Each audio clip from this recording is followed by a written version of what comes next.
Hello दोस्तों, यूबीए classes में आपका स्वागत है। आज हम 68वीं बीपीएससी के सिलेबस, नए पैटर्न और कुछ नए अपडेट्स के बारे में बात करेंगे। सबसे पहले हम जान लेते हैं कि बीपीएससी का एग्ज़ाम पैटर्न कैसा होता है।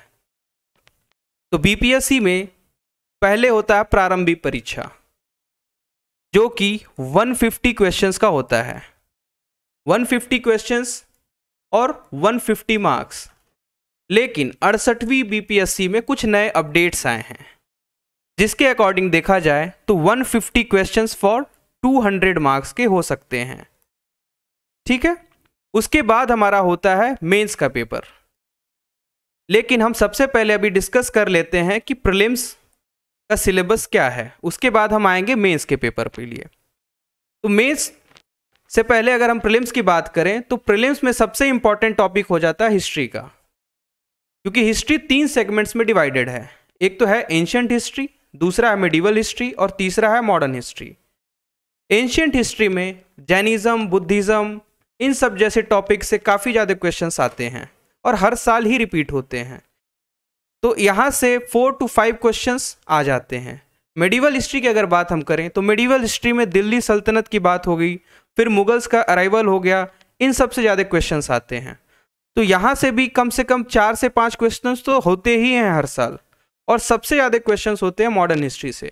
मॉडर्न हिस्ट्री से इसलिए हो जाते हैं क्योंकि नेशनल मूवमेंट की अगर हम बात करें, वहाँ से लेके 1947 तक, जब हमारा देश आज़ाद हुआ था, तब तक में काफ़ी ज़्यादा क्वेश्चंस बनते हैं। अब इसमें अगर एग्जाम्पल दिया जाए तो चंपारण सत्याग्रह हो गया, क्विट इंडिया मूवमेंट हो गया, आपका इरविन पैक्ट हो गया, गांधी इरविन पैक्ट।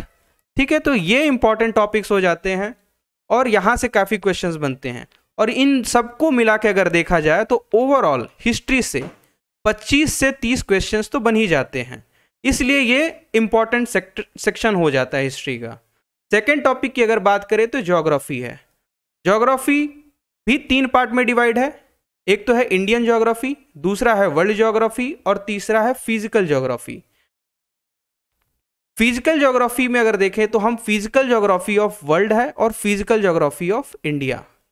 ठीक है, और इंडियन ज्योग्राफी में इंडियन ह्यूमन ज्योग्राफी की बात करते हैं, जिसमें पॉपुलेशन की बात हो गई, सेक्टर्स की बात होगी कि कितने सेक्टर्स में डिवाइडेड हैं। वर्ल्ड ज्योग्राफी में हम ओशन करंट्स की बात करते हैं कि कौन सा ओशन करंट किस कंट्री के ओशन में पाया जाता है, कौन सा कॉन्टिनेंट कहाँ पे है। ठीक है, इन सब चीज़ों की बात हम करते हैं। तो यहाँ से भी अच्छे खासे क्वेश्चंस बन जाते हैं। तो 7 से 8 क्वेश्चन लगभग आते हैं। और मिला जुला के अगर देखा जाए यहाँ से इन्वायरमेंट और ज्योग्राफी, तो यहाँ से भी कम से कम 12 से 15 या फिर कभी कभी 17 क्वेश्चंस तो आ ही जाते हैं। फिर नेक्स्ट हम आए अगर तो देखते हैं कि इंपॉर्टेंट टॉपिक है पॉलिटी का। तो पॉलिटी में भी हम 2 सेगमेंट्स में अगर डिवाइड करेंगे इसको, एक तो है सिविक्स और दूसरा है कॉन्स्टिट्यूशन ऑफ इंडिया।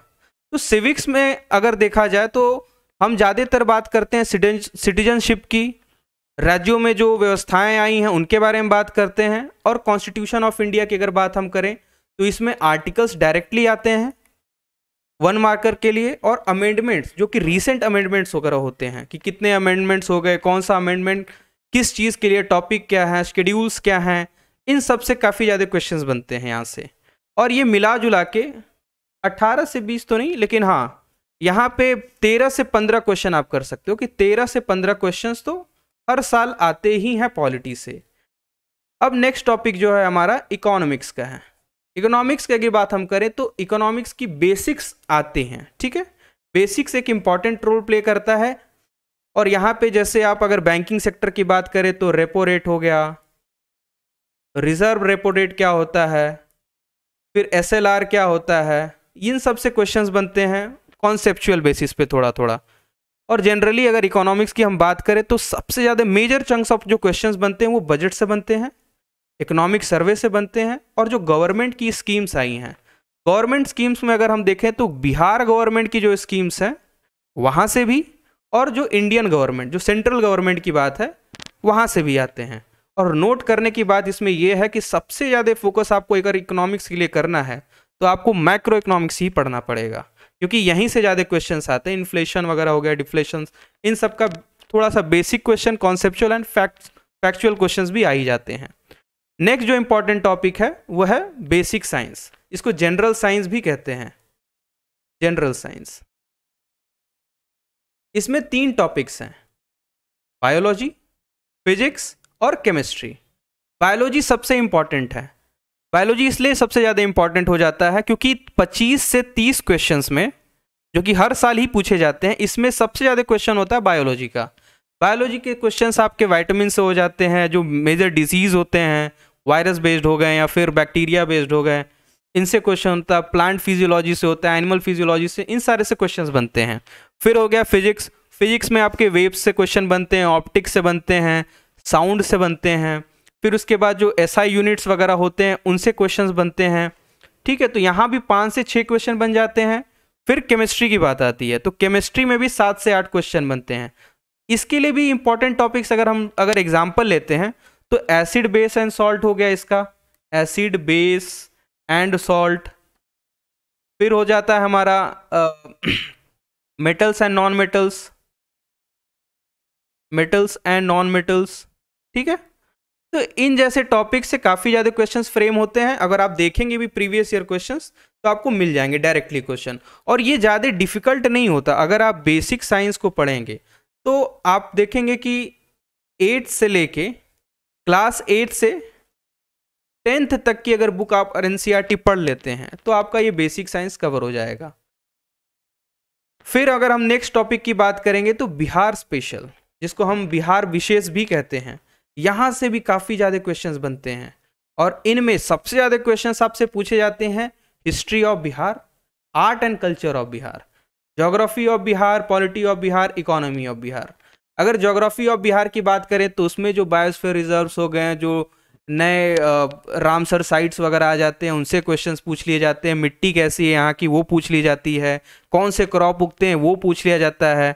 हिस्ट्री में तो आपको पता ही है कि एक धरोहर रहा है बिहार हमेशा से, तो वहाँ से क्वेश्चंस तो काफ़ी ज़्यादा बन ही जाते हैं। हिस्ट्री में आपके अशोका से बनते हैं, फिर उसके बाद जैनिज़्म बुद्धिज़्म से क्वेश्चंस बनते हैं। तो ये कहीं ना कहीं एक इम्पॉर्टेंट पार्ट प्ले करता है। आपको इस एग्ज़ाम को अगर क्लियर करना है तो कहीं ना कहीं बिहार स्पेशल में आपको मास्टरी तो हासिल करनी ही पड़ेगी। ठीक है, इकोनॉमी की अगर हम बात करें तो इकोनॉमी में आपको जनरली बिहार बजट से क्वेश्चन पूछता है। जो बिहार का बजट आता है तो उसमें फैक्ट्स जो होते हैं उससे क्वेश्चंस काफ़ी ज़्यादा पूछे जाते हैं। ठीक है, तो आपका अगर बिहार स्पेशल कंप्लीट हो जाता है तो कहीं ना कहीं आप 25 से 30 क्वेश्चंस तो सही करते हैं, और 25 से 30 क्वेश्चन आपके कट ऑफ क्लियर करने में काफ़ी इंपॉर्टेंट रोल प्ले करेगा। ठीक है, और नेक्स्ट जो टॉपिक है, नेक्स्ट सबसे इंपॉर्टेंट टॉपिक है, इसी को बच्चे क्या करते हैं, छोड़ देते हैं, current affairs. Current affairs easily cover किया जा सकता है अगर आप रेगुलर बेसिस पे इसको पढ़ेंगे तो।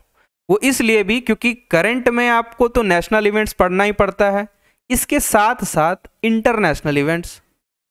ठीक है, इंटरनेशनल इवेंट्स, नेशनल और इंटरनेशनल इवेंट्स हो गए, स्पोर्ट्स हो गया। बहुत बच्चे स्पोर्ट्स में इंटरेस्टेड होते हैं तो वहाँ से उनका कवर हो ही जाता है जनरली, क्योंकि कभी आपको टेनिस से पूछ दिया, लॉन टेनिस हो गया, या फिर क्रिकेट से भी डायरेक्ट क्वेश्चंस होते हैं। जैसे पिछले 67वीं में भी क्रिकेट से रिलेटेड क्वेश्चन पूछा था कि विराट कोहली, मतलब ऑप्शन था कि सबसे ज़्यादा फास्टेस्ट 3000 रन बनाने वाला कौन सा प्लेयर था। ठीक है, तो यहाँ से क्वेश्चन बन गए। आपके अवार्ड्स हो गए, पद्मश्री पद्म भूषण अवार्ड हो गया या फिर ज्ञानपीठ अवार्ड हो गया, इन सब जैसे अवार्ड से बेस्ड क्वेश्चन होते हैं। नए अपॉइंटमेंट से आपसे क्वेश्चन पूछे जाते हैं। जो इंपॉर्टेंट पर्सनालिटीज़ हैं उनके डेथ हो गई अगर उनकी, तो उससे पूछे क्वेश्चंस बन जाते हैं। कुछ नए चेंजेस आए हैं अपनी इकोनॉमी में या फिर कंट्री में, कुछ उससे रिलेटेड क्वेश्चन होते हैं जो कि आसानी से कवर किया जा सकता है। इसके लिए आप कोई भी एक बेसिक मैगजीन अगर फॉलो करेंगे तो इस चीज़ को आप ईजिली कवर कर सकते हैं। फिर आता है इम्पॉर्टेंट, लेकिन बहुत बच्चे इससे जान भी छुड़ाते हैं, लेकिन सिंस ये मैथमेटिक्स का है तो ज़्यादातर बिहार के बच्चे इसको कवर करने की कोशिश ही करते हैं। और ये 10 क्वेश्चंस तो आते ही हैं इसमें से, और वो भी 10th लेवल के। अरिथमेटिक के क्वेश्चन बनते हैं, जैसे प्रॉफिट एंड लॉस हो गया, डिस्टेंस वाले क्वेश्चंस हो गए, स्पीड डिस्टेंस टाइम हो गया, वर्क वाले हो गए, क्लॉक बेस्ड क्वेश्चंस होते हैं इसमें। ठीक है, ये इजीली किए जा सकते हैं अगर आप प्रीवियस ईयर के क्वेश्चंस को अच्छे से कवर कर लेते हैं, ये भी कंप्लीट हो जाएगा आपका। फिर आता है हमारा स्टैटिक जीके। स्टैटिक जीके में आप इंटरनेशनल ऑर्गेनाइजेशन से बेस्ड क्वेश्चंस होते हैं, और ये इंडिया में जो फर्स्ट है कि first governor general of India हो गया या फिर फर्स्ट लेडी किसी फील्ड की हैं, इन सब से स्टैटिक क्वेश्चन, मतलब जो भी है स्टैटिक जीके में इन सब से क्वेश्चंस बनते हैं। और ये भी 10 से 12 क्वेश्चंस तो होते ही हैं। ठीक है, अब हम बात कर लेते हैं आगे, जो कि इस बार का माना जा रहा है कि 68वीं बीपीएससी में और इसके आगे आने वाले बीपीएससी में प्रारंभिक परीक्षा में जो भी पैटर्न में बदलाव होगा उसके बारे में हम थोड़ा सा जान लेते हैं। प्रारंभिक परीक्षा में क्या होगा, सबसे पहला इंपॉर्टेंट चेंज है, इसमें नेगेटिव मार्किंग होगी, ये इंट्रोड्यूस किया जाएगा। क्या किया जाएगा इंट्रोड्यूस? Negative marking. इससे पहले अगर आप देखेंगे पैटर्न तो 150 क्वेश्चंस थे और 150 मार्क्स, लेकिन नेगेटिव नहीं थी। क्या था? नेगेटिव नहीं था। अब नेगेटिव जुड़ रहा है और ये हो सकता है 150 क्वेश्चंस 200 मार्क्स के हो जाएं।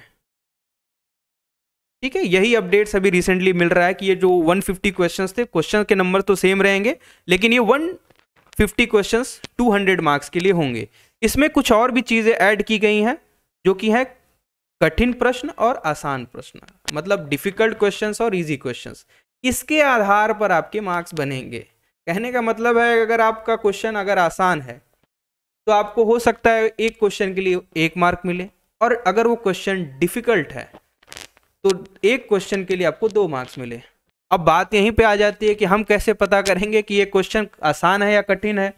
तो इसमें भी बीपीएससी ने नया अपडेट दिया है कि कठिन प्रश्नों के सामने क्या लगा होगा? स्टार मार्क लगा होगा। तो स्टार मार्क से आपको समझ में आ जाएगा कि ये डिफिकल्ट क्वेश्चन है।